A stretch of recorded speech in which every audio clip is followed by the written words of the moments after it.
ചെയ്യും. എന്നാൽ അറിയണേ, ഫഅവ്വലുഹുന്ന നഖ്ളാ, ഇസ്ലാമിന്റെ നിയമങ്ങളിൽ ആദ്യമായി തച്ചുടക്കാൻ പോകുന്നത്, ആദ്യമായി മുസ്ലിമിന്റെ നിയമങ്ങളിൽ, ഇസ്ലാമിന്റെ നിയമങ്ങളിൽ ആദ്യം തച്ചുടക്കപ്പെടാൻ പോകുന്ന നിയമം എന്തെന്നറിയണേ? അൽ ഹുക്മു ബിമാ അൻസലല്ലാഹ്, ഇസ്ലാമിന്റെ ശരീഅത്തിന്റെ നിയമമാണ് എന്ന് ഹബീബുനാ റസൂലുള്ളാഹ്. ശരീഅത്തിന്റെ നിയമം ഇവിടെ നടക്കാൻ പറ്റില്ല എന്ന് ആദ്യം അതായിരിക്കും വരിക. ആദ്യം ശരീഅത്തിന്റെ നിയമമാണ് തച്ചുടക്കപ്പെടുന്നത്. സമരങ്ങൾ എത്ര തന്നെ ചെയ്താൽ തന്നെയും ഒരുപക്ഷെ ഫലം കാണാത്ത വിധത്ത് ലോക മുസ്ലിമീൻ അനുഭവിക്കുന്ന വിപത്തിന്റെ ഭാഗമായി അൽ ഹുക്മു ബിമാ അൻസലല്ലാഹ്, അല്ലാഹുവിന്റെ നിയമം ഇവിടെ പാടില്ലെന്ന് വരും. മുത്തലാഖിന്റെ വിഷയമാവട്ടെ, ശറഇന്റെ വിഷയങ്ങൾ, ഫുഖഹാഇന്റെ വിഷയങ്ങൾ, ഇസ്ലാമിന്റെ നിയമപ്രമാണം മനുഷ്യനുണ്ടാക്കുന്നതല്ലല്ലോ. ഫിഖ്ഹിന്റെ കർമ്മശാസ്ത്ര നിയമങ്ങൾ ആലിമീങ്ങൾ ഹദീസുകളിൽ നിന്ന്, ഖുർആനിൽ നിന്ന്, ഇജ്മാ, ഖിയാസുകളിൽ നിന്ന്, ഇസ്ലാമിന്റെ ഉസൂലുകളിൽ നിന്ന്, ഫിഖ്ഹിന്റെ ഉസൂലുകളിൽ നിന്ന് മനസ്സിലാക്കിയെടുക്കുന്ന ശരീഅത്തിന്റെ നിയമങ്ങൾ അൽ ഹുക്മു ബിമാ അൻസലല്ലാഹ്, ശരീഅത്ത് നിയമം ഇവിടെ പാടില്ല എന്നാണ് ആദ്യം പറയുന്നത്. വആഖിറുഹുന്ന നഖ്ളാ, അവസാനമായി ഇവിടെ മുസ്ലിം അനുഭവിക്കാൻ പോകുന്ന പ്രയാസം, അവസാനം ഇസ്ലാമിൽ നിന്ന് പൊളിക്കപ്പെടുന്ന വിഷയം അസ്വലാ, നിസ്കരിക്കുന്ന ആളുകളെ അറസ്റ്റ് ചെയ്യുന്ന കാലം വരും. നിസ്കാരം പാടില്ലെന്ന് വരും, നിസ്കാരം ഹറാമാണെന്ന് വരും, നിസ്കാരം തീവ്രവാദമാണെന്ന് വരും, നിസ്കാരം പാടില്ല എന്ന് അവസാനം നിങ്ങൾ സഹിക്കേണ്ടി വരുന്നത് നിസ്കാരം നിരോധിക്കുന്ന നിയമം വരുമ്പോഴാണ്. ആദ്യം നിരോധനം വരുന്ന നിയമം അൽ ഹുക്മു ബിമാ അൻസലല്ലാഹ്, ശരീഅത്തിന്റെ നിയമം ഇവിടെ പാടില്ല എന്ന് വരികയും അതിന് സമാന്തരമായി ഏതെങ്കിലും നിയമങ്ങൾ കൊണ്ടുവരികയും ചെയ്ത് മുസ്ലിമിന്റെ വിശ്വാസം അടിയറവെക്കുന്ന പരീക്ഷണങ്ങൾ ഇവിടെ വരാൻ പോകുന്നുണ്ട്. അതുകൊണ്ട് ഫസ്ബുതൂ യാ ഇബാദല്ലാഹ്, മുത്തുനബി തങ്ങൾ വിളിച്ച വാക്ക് കേൾക്കണം. യാ ഇബാദല്ലാഹ്, ശരീഅത്തിന്റെ നിയമങ്ങളെ കൈവെക്കാനുള്ള ശ്രമങ്ങൾ വരുമ്പോൾ അല്ലാഹുവിന്റെ പടപ്പുകളെ, അല്ലാഹുവിന്റെ പടപ്പുകളെ, യാ ഇബാദല്ലാഹ്, സംഘടനാ വ്യത്യാസങ്ങൾ മറന്ന്, സംഘടനയുടെ സങ്കുചിതത്വങ്ങൾ മറന്ന് അല്ലാഹുവിന്റെ പടപ്പുകളെ, ഫസ്ബുതൂ, നിങ്ങളെല്ലാവരും ഒരുമിച്ച് അടിയുറച്ചു നിൽക്കണമെന്ന് ഹബീബായ നബി തങ്ങൾ പറയുമ്പോ നിഫാഖിന്റെ പണിയെടുത്ത് മാറി നിൽക്കല്ല സഹോദര, മാറി നിൽക്കല്ല സഹോദര. യാ ഇബാദല്ലാഹി ഫസ്ബുതൂ, നിങ്ങൾ മുഴുവൻ ഒരുമിച്ച് നിൽക്കണം. പുതിയാപ്പുറ വിളിക്കാനോ കല്യാണത്തിന് വിളിക്കാനോ അല്ല ഇത്.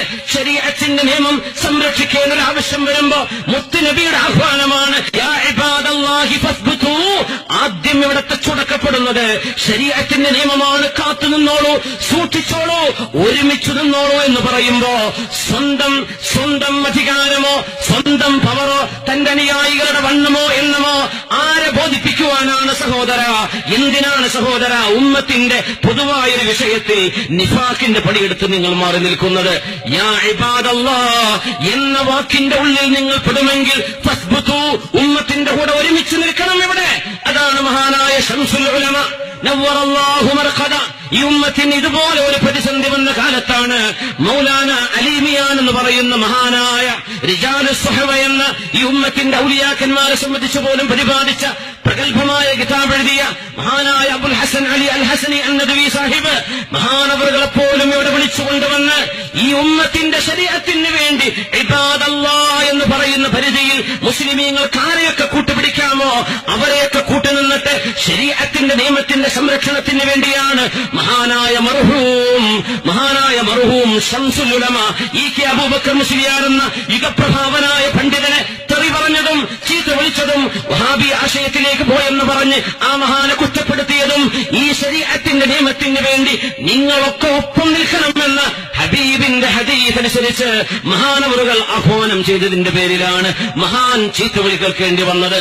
അതുകൊണ്ട് എവിടെയാണ് ശരി എവിടെയാണ് തെറ്റ് എന്ന് ബുദ്ധിയുള്ള മനുഷ്യർക്ക് തിരിയാൻ ഇനിയും സമയം വൈകിക്കൂടാ. അല്ലാഹു റബ്ബുൽ ഇസ്സത്ത് ഈ ഉമ്മത്തിനെ അന്ത്യനാളിനോട് അടുത്തുകൊണ്ടിരിക്കുന്ന ഈ കാലത്ത് നമ്മൾ ശ്രദ്ധയോടുകൂടെ കരുതലോടുകൂടെ തോളോട് തോൾ ചേർന്ന് നിന്നുകൊണ്ട് പരസ്പരമുള്ള വിഭാഗീയതകൾ മറന്നുകൊണ്ട് ഒരുമിച്ച് നിൽക്കേണ്ട നേരത്ത് കൂടെ നിൽക്കാതിരിക്കുന്നത് നിഫാഖാണ്, കപടവിശ്വാസമാണ്, കാപട്യമാണ്. അതിന് അല്ലാഹുവിന്റെ മുമ്പിൽ മറുപടി പറയേണ്ടി വരുമെന്ന് സാന്ദർഭികമായി ഉണർത്താൻ ആഗ്രഹിക്കുകയാണ്. ഇതിന്റെ പിന്നിൽ പൂരത്തെറികൾ എനിക്കെതിരെ വരും, എനിക്കറിയാം. അതിനുവേണ്ടി പച്ച നുണകൾ പറഞ്ഞുള്ള എന്തെങ്കിലും ക്ലിപ്പുകൾ വരും, എനിക്കറിയാം. പ്രശ്നമല്ല. ലാ അഖാഫു ഫില്ലാഹി ലൗമത ലായിം. ഇതിന്റെ പേരിൽ ഒരു പൂച്ചക്കുഞ്ഞിനെ പോലും പേടിക്കുന്ന പ്രശ്നമില്ല. ശരീഅത്തിന്റെ നിയമമാണിത്, അള്ളാഹുവിന്റെ നിയമമാണിത്. ഇത് പരിഹരിക്കപ്പെടുന്ന നേരത്ത് ഞാൻ എന്ന് പറഞ്ഞ അഹങ്കാരത്തിന്റെ ഞാൻ വാദം പറയാൻ ആരെങ്കിലും മുന്നോട്ട് വന്നാൽ അവർ ഈ ഉമ്മത്തിന്റെ പടിക്ക് പുറകിൽ നിൽക്കേണ്ടി വരും. ഈ ഉമ്മത്തിന്റെ കൂടെ നിൽക്കേണ്ടിടത്ത് ചതിക്കുകയല്ല വേണ്ടത്, കൂടെ നിൽക്കൂ. ഒരു ശബ്ദമെങ്കിൽ ഒരു ശബ്ദം നിങ്ങൾ കൂടെ നിന്നില്ലെങ്കിൽ ശരീഅത്തിന്റെ നിയമം ഇവിടെ ദുർബലമാവുകയും അള്ളാഹുവിന്റെ നിയമം അൽ ഹുക്മു ബിമാ അൻസലല്ലാഹ്, ശരീഅത്തിന്റെ നിയമമാണ് ഇവിടെ ആദ്യം തച്ചുടക്കാൻ പോകുന്നത്. അത് കഴിഞ്ഞ് ഒന്നൊന്നായി കഴിഞ്ഞ് അവസാനം നിസ്കാരം പോലും പാടില്ല എന്ന് പറയുന്ന സമയം ഉമ്മത്തിന് വരാനുണ്ട് എന്ന് ഈ ഉമ്മത്തിന് റഹ്മത്തായി വന്ന റസൂലുള്ളാഹ് സ്വല്ലല്ലാഹു അലൈഹി വസല്ലം തങ്ങൾ പറഞ്ഞിടത്താണ് മുഅ്മിനെ അന്ത്യനാളിന്റെ പടിവാതിൽക്കിൽ നിന്നാണ് നമ്മൾ ചർച്ച ചെയ്യുന്നത്. അതുകൊണ്ട് ഗൗരവമായി മനസ്സിലാക്കണം. മൻ കാന ലഹു അഖ്ലുൻ ഫൽയഫഹം, ബുദ്ധിയുള്ളവരൊക്കെ മനസ്സിലാക്കിക്കോളൂ.